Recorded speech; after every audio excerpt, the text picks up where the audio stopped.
Welcome to the Essentially You podcast, Dr. Shawn Tassone. How are you doing today? I'm good. Happy Thanksgiving, or almost. Happy Thanksgiving. This has been a long time coming. We've been talking about this. We've done a lot of things together. We've collaborated together. You are one of my dearest friends. I love the work that you do in the world. And yay, we're having this conversation today. It's probably my favorite thing that I get to do today. Well, we'll blame it all on Alex if it didn't work. If it doesn't work, we'll blame it on Alex for sure. Well, I want to start because I'm going to be talking you up in just a moment, but I want to hear a little bit about what was the desire to work with women as an OB-GYN? Well, I think, that's a good question, and I get asked that a lot, probably more so being a male. And it's weird how things work out, but the simple thing is, you go through medical school and you go through all the rotations and you kind of decide what you like. And initially I had signed up to do internal medicine, but I did OB, and then I took an ultrasound rotation, and I really liked I liked the other doctors that were in OB. They were fun. They were good people. And then it was kind of a happy profession. There isn't a lot of people dying, and it's happy. And then, interestingly enough, fast forward about 5 years, my mom gets diagnosed with ovarian cancer when I'm an OB-GYN resident. So it kind of, I don't know if it was fate or if it was the universe or whatever, but me being in that field kind of helped her.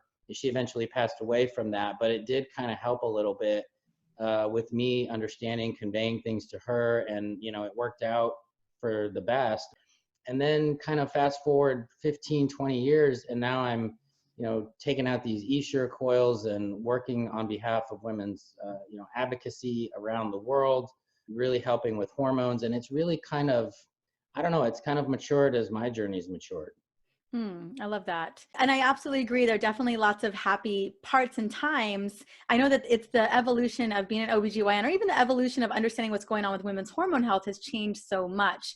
What have you seen in that change? Like, I feel like we have more awareness, and we're recognizing that there's more implications, more root causes that are driving hormonal issues. Can you speak on that? Because you are very much an advocate in this area. I know that, and I'm so grateful to you for that.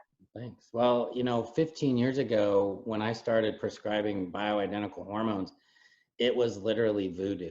And it was like, even in gynecology, you were a pariah if you were prescribing bioidentical hormones. I can remember being in the doctor's lounge and in between surgery cases and hearing people talk about this doctor that was prescribing these stupid bioidentical hormones. And now everybody's kind of doing it. So it was kind of one of those things, I think, initially that the idea, it sounds right. I was talking to a pharmaceutical rep that at the time worked for Wyeth Ayerst, and that was who made Premarin. And a drug can't go generic unless the company can disclose what exactly is in it. And if you noticed, Premarin never went generic because there are so many things in Premarin. I think the ingredient list was like 35, and then there were unknown things. So they couldn't really ever go generic because they couldn't list all of the things that were in it. And that kind of blew my mind at the time. I was like, well, we have this one product that has 35 ingredients, and yet we have just estradiol. So why don't we just use estradiol? And it just made more sense. And so it kind of started with a little, and at the time I was scared. I was scared I was going to get my license revoked. And it was kind of, that was kind of that type of witchcraft. So now fast forward, 40,000 patients later, and it kind of like, now there's hormones on every corner. On Amazon. I think the advocacy now that I try to promote is, doing it the right way and trying to make it so that, that you are getting taken care of. My colleagues, unfortunately, are still 15 years ago. So, that'll hopefully change as we progress. But right now it's still, they're just not doing it. Well, and I'm so happy we're having this conversation. I know so many women go into the offices hoping for something, like they come in with a cluster of symptoms, and I know the prescription pad gets pulled out, they're put on hormone replacement, and maybe they even feel good for a tiny bit of time, but then ultimately we know that there's other things driving that. And curious to see, like, what are some of the things, when you take care of so many incredible women, what are some of the biggest concerns that women are coming in for you? Like, what are the clusters of issues that you're seeing that you begin to see, oh, this isn't just a hormone fix, like we got to go even deeper, we got to look at this at a deeper level? The number one thing now, it's kind of like come over the last 6 months, it's literally hair loss, hair thinning, hair loss. I mean, rampant. If I have 20 patients today, 10 of them have issues with hair. And I used to think that estrogen dominance was going to be probably the biggest thing that I was going to talk to women about, just because, you see it everywhere with PCOS and obesity and other things, all the plastics and things in our society. But really, what I have found is that testosterone deficiency is probably the biggest thing across the age spectrum. I mean, it's like young girls, probably because of birth control pills. You've got 30 and 40-year-olds because women like you are working and they're busting their butts and they're running businesses and they've got 3 kids under the age of 7. And they're just fried, and then their husbands want them to have sex, and it's just this. I call testosterone deficiency the plague of the 21st century, because it's really pretty rampant. And then down the line, you do have the symptoms of like estrogen dominance, where you have weight gain and mood swings, and I jokingly call that choke a bitch syndrome, because you just feel like you want to choke someone out. Even though they probably don't deserve it. But progesterone, insomnia is huge. I hear that all the time. So tons of things that I'm sure you probably hear the same, from women all the time, because it's the same women. We deal with the same things. Absolutely. I mean, we absolutely do. We see the same women where they're dealing with the same things. Hair loss is definitely coming up more and more and more. But yeah, low testosterone deficiency is huge across the board as well. Can you speak to, clearly stress is a big one. Clearly toxins are also a big one here as well for low testosterone. What else could be a big driver for this? Is it thyroid that's playing a role here? Is it liver? Maybe it's gut issues? Well, I mean, hair loss it's really it's not just caused by stress, but then it causes stress because, I'd see somebody like you who's got like more hair than like 7 of me, will come in and say, oh, I'm losing my hair. And I'm looking at her going, really? I don't see it. But to her, it's stressful because she's feeling it come out in her hands. And yet I look at her and think it looks okay. So it's really somewhat subjective. And I don't usually see women that are like losing it in big patches. It's more of a visual that they have.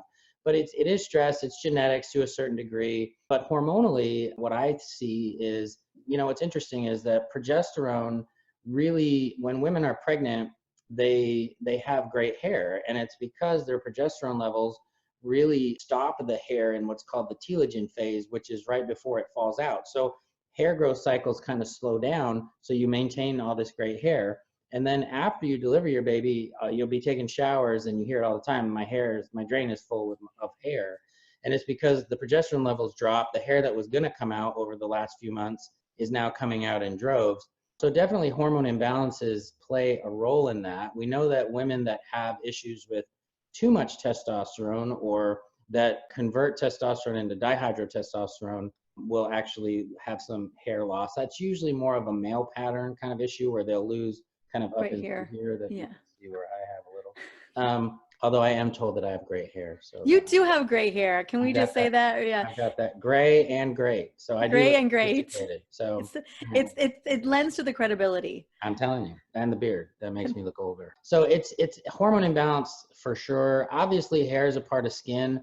I think women that aren't getting enough fats, good fats, supplementing with a decent essential fatty acid supplement, or just making sure you're getting good oxygenation to your hair. It's, in general, but those are the main things.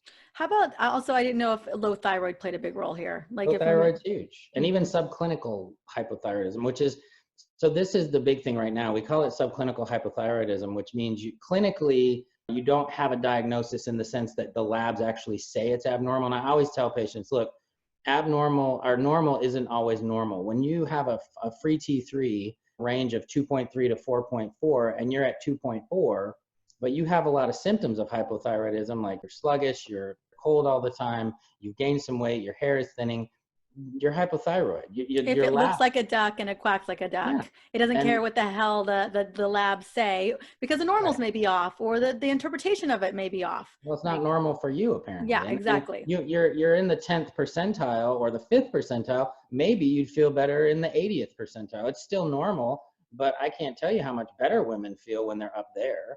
And Hmm. so, I think that's a lot of it. Yeah. It's just these interpretations. Doctors will look at the labs and they'll go, and this is what with any hormone, they'll say, "Oh, you're normal." And she'll go to 3 doctors and it's like, "I don't feel normal." And so then it's not normal. And I can tell you, if a man went into a doctor and said, "I don't feel right. I'm tired all the time. I'm in the afternoon, I'm taking a nap on my desk," and his testosterone is 300 and normal is 300, they'd say, "Oh man, you need some testosterone." We wouldn't just say, "Oh buddy, you're just getting older." You wouldn't say that to a guy, but we say it to women all the time. Hmm. I know. Oh my goodness. And it's the doctor after doctor after doctor after doctor. And we're seeing so much of that subclinical hypothyroid in so many women. And yeah, exhibiting. I mean, I know I lost a third of my eyebrows before we even, I was like, Mhm. my eyebrows are gone and everything still looked normal. Yeah. And exactly those signs and symptoms. I know that right now. So women who are losing hair, women with significantly low testosterone, and you talked about what the things are. What are things that you're finding that women are going to other doctors and are being missed? Like, what are the things that you're like, oh, I know immediately what's happening here? Estrogen progesterone imbalance, in the sense that estrogen is, so if we look at estrogen, it could be as high as 3 or 500 at a certain point of the cycle, and progesterone could be zero point 0.5, and they're told that it's normal. I like to see estrogen and progesterone at like a 10-to-1 ratio. And these are the women that are going around that are choking people out, or they're yelling at their kids for stuff that maybe wouldn't have bothered them before. And it's because the estrogen is very stimulating. And then you have the second half of your cycle where the progesterone comes in and kind of mellows everything out. And if you don't have that, and you're constantly being overstimulated by this estrogenic aspect, and you don't have the GABA with the progesterone that comes in and calms everything down, eventually you're just going to feel out of your mind. And then the progesterone helps you sleep. And if you're not sleeping well, then your cortisol goes up. And that's the other thing is, and I'm not going to claim to be a cortisol expert because I've just really gotten into that in the last couple of years, but we don't ever look at cortisol in allopathic medicine. I mean, you guys have in naturopathy for a long time, but for us, it's really like we think of normal cortisol or Addison's disease. It's like there is no in There's no between. in between. And there is. There's no pathway deregulation in No. between. You either have a deadly disease or you're fine. And Right. that's just stupid. Autoimmunity or it's all good. Yeah, and it's just stupid because I can't tell you. I had a lady in the other day who's like, I think she's 37. She's a pharmaceutical rep, so she drives like 200 miles a day. She eats crappy food. She's got 3 kids under the age of 7, so she's running ragged. And she comes in and we do a Dutch, and her cortisol is like literally hugging the bottom the entire day. So I put her on just some adrenal cortex bovine fractions, and she called me like 3 days later and said, "I haven't felt like a normal person in 3 years, and this is an over-the-counter kind of supplement." And she felt like $1 million, and it's just because she had gone through that workaholic phase where her cortisol was probably through the roof, and now she's Amen. just like in that saboteur phase where she's running. Not, I always tell them, you're not burning the candle at both ends. You burned it with a blowtorch, and there's nothing left, but you're still going. And you just don't have anything to give. And so we don't look at cortisol at all. I mean, and I think it's because we're afraid of it for some reason, because we don't know what to do. And it's It's a really, big it makes hormone. a huge difference. Yeah, Yeah. it's huge. It's humongous. It's a big hormone. It's when you're talking about when you're looking at that deregulation of progesterone and estrogen, there's so many other influential factors, and cortisol being one of those big influential factors that are playing a role in it. And I think and you could speak more into allopathic medicine than I can, but we just kind of want to put a stamp on it, put a label on it, give somebody something. But we recognize, you and I both recognize, it's so intricate. It's all interconnected, one way or the other. I always say if you got a thyroid issue, you've got a cortisol issue. It's just a guarantee. If you have a I cortisol issue, you probably probably have an estrogen issue. I mean, because Yes. if you think about And an it, insulin issue. yeah, and you're overweight, and then your estrogen goes up. It's like, people use that analogy all the time of a symphony. I kind of look at it more like if you take the face off of a real expensive watch, and you have all those gears in different sizes. If those gears aren't moving at their own speeds, but they're all depending on the other gears, it's not going to tell the right time. And it doesn't matter necessarily how small the gear is; it still can throw everything off. So the problem with what we do in allopathic medicine, one, we don't look at the thyroid the right way. We'll draw a TSH. I mean, that's literally what everybody Right. does. We're drawing the pituitary hormone. Yes. We're not even drawing the right hormone. I can't tell you how many women I see that have a TSH. I don't even tell, honestly, I just look at free T3 and free T4 and then peroxidase antibodies and stuff like that anymore. But we don't even look at cortisol. I mean, literally don't even look at it. And I think that really that's the big disservice right now. And the other thing is we look at hormones. We'll look at testosterone. But what's funny is that in the Quest, which is the labs I use, it's 0.1 to 6.4 is a normal testosterone. Now, I don't know how a 0.1, which is almost 0, can be normal. But you could multiply 0.1 64-fold and it would still be normal. So, but a guy will, a woman will come in and her doctor will say, oh, your testosterone's 0.8, you're fine. Well, yeah, you could multiply that, 6, 7, 8-fold almost, and it would still be normal. So, but we don't look at things that way. We look at them as binary, normal, abnormal, and there's no zone in between. We do the same thing with cortisol. It's like normal or abnormal. Absolutely. So there's a lot to need to change. I want to focus a little bit on perimenopause and menopause. I find that most doctors don't know the difference between the two. And I'd love to spend a little bit of time because I know a lot of women don't know the difference between the two, mainly because a lot of menopause symptoms can even start to come into play during perimenopause. It's a very gradual process. When you're working with women in either stage, whether it's perimenopause or in their menopause or beyond menopause, what are some of the biggest areas that you like to focus with women? Where do you want to I will steer make them? a joke here that Yes. perimenopause is easily treated with birth control pills, right? It's like that's what everybody does. It's the But worst. It breaks. You know, how many times I meet women who are still on birth oh, control at I've had like a 55. 53-year-old. Yeah, I had a 53-year-old today that was on them, and it's like, oh, I feel fine, and it's like, yeah, I'm sure, but you're getting like 7 times the estrogen that you need. Perimenopause is super difficult because women are up and down. It's like the car is running out of gas, but not quite yet. And that's where you have to spend a lot of time because it takes a lot of sometimes dialing things in to really get a woman where she wants to be. And then it could change 6 months down the road. So they do need a little bit more attention. And the problem is, doc, I take insurance and it's difficult sometimes to spend a 15-minute visit and really get deep with somebody. So it is harder and thus because of that, harder means more time means I'm not going to deal with it. That's why they put you on a birth control pill. Whereas menopause, if it's truly menopause and everybody's down at 0, it's easy to fix that per se, even if they were to use like a bioidentical patch or something. The problem is most women that I'm seeing that are menopausal, they'll get put on estrogen. They won't get put on testosterone because testosterone, I guess, isn't necessary in a woman.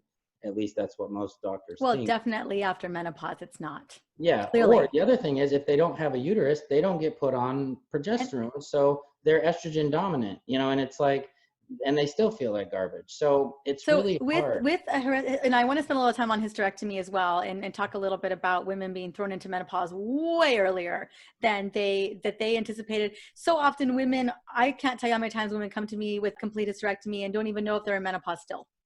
And I don't understand how that wasn't conveyed to them, especially if indeed you're put into menopause way earlier, your body wasn't ready for that. And what you're telling me is that they're only so often, if they're being treated with hormones, especially before they should have been in menopause, they're only really being given estrogen. Yeah, is that right? Most of the time. Because allopathic the reason that we don't give progesterone routinely is because progesterone is thought to only protect against uterine cancer, right? So if you don't have a uterus, then you don't need the progesterone. What we don't think about is that it's all a balance, the other receptor right? sites. Yeah, it's a balance, and we know that progesterone is calming to the brain. It's it's good for headaches. It's a diuretic. It does all kinds of great things. The other thing is we just don't routinely think of testosterone as a female A hormone. We female think of hormone. it as a Yeah. male hormone. And I can't tell you how many women that I see that are low testosterone. I mean, it's rampant. And we know that sex drive isn't just solely testosterone, but the way I look at it is if you don't want to have sex, it's because it's the end of the day and you have absolutely no energy. And I always joke with my patients, if you had to make a list today of the 10 things that you had to do, would sex be on the list? And I will guarantee you not one of them in 20 years has said it's on the top 10. No. Or But for no. guys, for guys it is. We can ask Alex. It's Is it in probably the top three? top 3, yep. And so that makes a mismatch. And I always say I can jack your testosterone up to the level of your husband's. It might make you want to rip his face off, but you may not want to have sex with him still. So So do women come in thinking that they need more testosterone because they don't have a sex drive? Yeah, and that's Okay. usually driven by their partners. Men have a really good way of making y'all feel like the issue is yours. And if I have a guy that comes in, I joke around. I was like, rule number 1, and I'm divorced, so I'm not an expert, but rule number 1 So I'm is not that laughing. she doesn't want to have sex with a jerk. Okay. Rule number 2 is that instead of going up to her, and this is probably a dunks maneuver, but go up to her in the kitchen and start kissing on her neck and maybe grabbing her butt. Instead of doing that, do the dishes, right? I mean, take care of her. And like I said, I will profess that I am single for probably a reason, but it works. And if you take care of your partner and just let her know that she is supported, that may make her sex drive go up. But telling her that she's got low testosterone, like, oh, there must be something wrong with you. Because for men, that's true. Men with a low testosterone level may have a decreased sex drive because it's just a different hormone for us. So it's one of those things where for women, it's important for energy. It's important for feeling good about yourself and for just kind of an overall, I call it the chutzpah. It just makes you feel good, but it may not make you want sex. Got it. It's a part of that balance. I understand that perimenopause is definitely far more complicated because our bodies are very much shifting, and that the big lesson too here is that no estrogen without progesterone. That these two are a match made in heaven. They're a Yeah. match made to balance, and you Yes. can't just put women on one without the other. I want to talk a little bit about menopause. I'm writing a menopause book right now. We've talked about that, and a big part of the conversation. A lot of women are so confused about whether they need bioidenticals, whether they need hormones. If they're feeling okay, everyone's telling them should or they shouldn't, and it's so confusing. Are there instances where women don't need hormones after menopause? Because I have to believe that God, or whoever made this decision, that they were going to throw us into menopause at 50 years old, that we didn't always necessarily need to supplement up with hormones that we weren't necessarily making anymore. Well, my grandmother was 94 when she died, and she was just always mean. So I don't know when she went through menopause, but she didn't use hormones. I have this theory, and the theory is this: we didn't used to live this long. We used to die when we were in our 40s, probably 300 years ago. So menopause wasn't a huge ordeal back then Because because we there didn't weren't a have lot of it. women. Right. You had babies, and then at Yeah. 40 something you died. Yeah, problem is we live longer and we've accelerated our lifespan so quickly that evolution hasn't really had a chance to catch up yet. I do think that in a few hundred years, menopause might be 70. I think the body will eventually catch up and do what it needs to do. But right now we're in this like gray zone of evolution for females where the body just pooping out, the ovaries are pooping out. And so I think what women don't need it. I kind of look at hormone replacement primarily as a quality of life thing. Primarily. Secondarily for women, estrogen and testosterone are really great for bone density. So if you aren't on hormone replacement and you're menopausal, bone density scan every couple of years. If you start getting osteopenic, you might want to think about going on something. But we also know that the lipid panel will shift in menopausal women. If they're not on estrogen, it will shift so that your high density lipoproteins go down, your LDLs go up, and rates of heart disease go up in females. They actually switch to the same level as a man's, and it's because of the protection from estrogen. So in those two instances, I think it's helpful. I also think for women that have a strong family history of possibly Alzheimer's or dementia, It's I was going something to say the neuroprotective it's something element. to consider. Estrogen for sure, Hmm. progesterone for sure. But is it necessary? I think what happened was 10 years ago, 12 years ago, women got the bejeebers scared out of them by the Women's Health Initiative, and everybody went off their hormones because they were all afraid they were going to get breast cancer. And I'm doing an episode with Alan Christensen on the myth that estrogen causes breast cancer, because if it did, every woman would get breast cancer, right? I mean, there are certain breast cancers where estrogen receptors can be stimulated and it can make the cancer more grow faster. But is it a cause of cancer? I mean, probably not. And estrogen levels decrease the risks of colon cancer by 50%. So there's definitely protective mechanisms there as well. I was just curious, there's so much debate around should I not? And I think it's really just listening to the body. My core concern is the neuroprotective aspects of these hormones and the cardiovascular aspects of these hormones. I wonder if we are living a fully, inflammation-free life, would that be a big factor as well? And if women are super, super, super healthy and their bodies are super high functioning, if you're 61 and look like Madonna, my mom and I just went to see Madonna, and she was doing cartwheels and stuff. Like I was just like, Madonna's on some hormones. Yeah, Madonna's definitely on hormones. There's no Gotta be. doubt about that. I would go out with Madonna. I'm just saying, if she called me, I'm her Oh my babe. goodness. I could not, I'm like, is that Madonna? Like, Or J-Lo. J-Lo would be my first choice. But I wonder if J-Lo's on hormones. I don't know. She is 50. J-Lo is 50.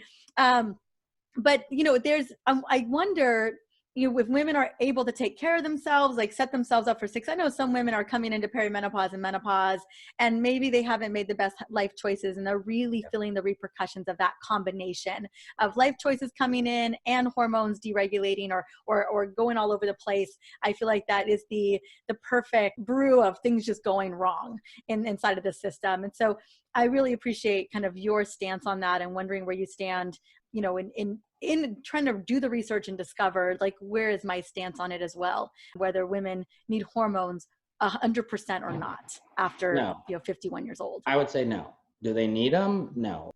I think that I do think it's an adjunct that will potentially, my personal belief is that hormone balance is a key to longevity. I do think it will help you live a more productive, longer life personally. And I think the same goes for men. I think that, how many times have you seen a woman who is 70 or 60 who just looks 20 years older? And I think hormone deprivation has something to do with that in a lot of females, as does life choices, as mentioned, smoking and not eating right and drinking and things like that. But I don't think 100%. Should it be 100%? No. I've talked to many women on the phone. I've told them what their hormone imbalance is, and they would rather try something like maca or trying to change their diet. Nothing's going to give you the same bang for your buck as a hormone would, but essential oils are big. Obviously, there's so many other things you can try to live your life better than just taking a hormone. But I personally think it's essential for a healthy, productive lifestyle. Good to know. Good to know. Are there other things that we should be considering in this journey around perimenopause and menopause? Things that you have found to be great needle movers, in terms of nutrition, in terms of lifestyle, in terms of mindset? Like, are you finding that women are redefining what this looks like? Even compared to what your mom may have thought. I know definitely my mom and my mom, I went out with her. She's in her Spanx. She's in her high heels. She's got her lashes on. She's got her long old dark hair on. She's got her lips. My mom, I'm like, this is my mom. This is, very different than what Your my mom grandma looks looked like. good. I will say it on the air. She does look good. Yeah, she's doing big things. So like, clearly we're changing the way that we think about midlife, or we're changing the way that women feel 50 and beyond. Sure. I think that, needle movers, I'm writing a book as well. And Yes, part you of are. my treatment plan for hormone imbalances is 6 kind of things that you can bring together. One being a spiritual practice. I think whether, and for some people that has a weird connotation to it, but I think, yoga, meditation, for some women, I journaling or walking, something that's going to be personal care oriented, massage, things like that. Obviously, that's one piece. Hormones themselves are one piece if you want to take the rocket ship, which is much faster. Something that I call infoceutical, meaning like informative, to the body would be acupuncture or essential oils or things that Reiki and, that we have some emerging data that's coming out. I think essential oils are leading the pack right now. Nutrition is obviously key. One thing that I'm really big into now, and you've probably already interviewed her, but Stephanie Estima, we've interviewed her, and the whole intermittent fasting thing I think is amazing. I think it's helping so many women, especially those with like PCOS. I am a believer in a ketogenic type diet if it's something that you can do. I think it helps balance hormones. I think that exercise is critical, obviously moving your butt, and actually for some women, I recommend they don't exercise, especially those with like a low cortisol, because it might be that you're already at zero. So, we got to just relax a little bit. And I'll recommend maybe a low impact walking or something. And then finally, proper supplementation if it's necessary. I'm big on maca, fish oil, or flaxseed oil, and magnesium, kind of my big three that I go to a lot. But those 6 things together, pick and choose, or find the one that maybe you're struggling with and try to incorporate that into your day. I think that's also helpful. Yeah, just figuring out what's going to work best for you. I love the supplement recommendations. Just figuring out what those core nutrient deficiencies may be that women are struggling with, I think are so important. Anything you want to leave us with before I ask you where we can find you? Anything left? Because this can feel so hard for so many women. I think the main thing is, and this is where advocacy is big, is if you don't feel normal, if you don't feel good for you, something is off. And how, women know their own bodies just like men do. Don't be minimized by the system, and don't be told that everything is fine if you don't think it's fine. Chances are, and I would say 90+%, that something is out of balance. You're just not seeing the right provider. And whether that provider would be a naturopath, a doctor, an allopathic doctor, a chiropractic physician, whoever you can find that provider. You will find somebody if you're persistent enough. So I always say normal isn't always normal, and you have to sometimes advocate for yourself. Or even common isn't normal at all. And so often we've been put into the category of common. I love that. I love that continuing to persist, continuing to listen to your body. You know it better than anyone else. Dr. Shawn Tassone, where can we find you? I am on Instagram at Shawn Tassone MD. My last name is Tassone. Tassone MD is my website. I actually have a hormone quiz on there that has one of 12 hormone archetype imbalances if you're curious about, what you might have. And then basically Facebook, I'm on Facebook as well, but I put a lot of my stuff out on Instagram, and I'm trying to get into Insta stories like you are, and Nat, she's been bugging me to do more Insta stories. It's amazing to me how if I post a picture on an Insta story of me having a cup of coffee, how much more traction that will get than me actually saying something intelligent. We want to know what you're drinking, Shawn. We want to. Is there maca crazy in there? What's in that coffee? And we're referring to Dr. Nat Krigungas, who we've had on the podcast as well. They are a dynamic duo, and you're going to have I can get the link for the quiz that we can put in. I know people are going to want to know their archetype.